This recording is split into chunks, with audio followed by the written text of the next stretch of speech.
Brenda Zeda Radido, KTN News. The Environment Court has dismissed the case challenging the importation of genetically modified organisms or GMOs into the country, stating that no evidence was presented to show they are harmful to people. The case had been filed by Law Society of Kenya, who claimed that the cultivation, importation and exportation of GMO maize was being undertaken without an environmental impact assessment license. A cabinet meeting chaired by President William Ruto early October last year lifted the ban on genetically modified crops GMO after a 10-year suspension. The decision had allowed farmers to cultivate and import food crops and animal feeds produced through biotechnology.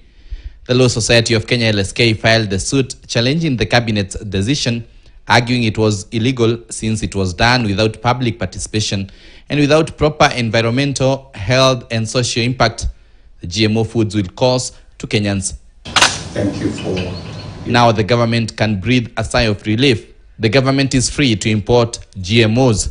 Justice Oscar Angote ruled that the government has enough institutions to check the safety of all genetically modified foods. Angote ruled that the cabinet did not breach any law when it lifted the 10-year ban on the importation, cultivation and distribution of GMOs in October 2022.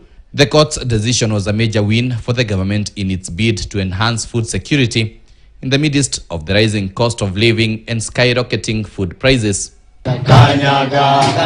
Meanwhile, Kenya Peasant League, a lobby group acting on behalf of peasant farmers, say the ban is still on, claiming Judge Angote did not vacate orders issued by Justice Dande that barred importation, distribution, open cultivation and consumption of all GMO products.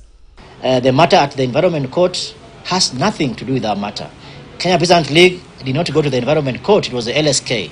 Our matter is still on, and we are asking government agencies who might want to be misled by such pronouncements to take note that the ban is still on and they are bound to follow the orders of the court. We are here to tell Kenyans to stay put because our case is still on in the High Court. Kenyan Peasant League claimed their case filed separately is still active.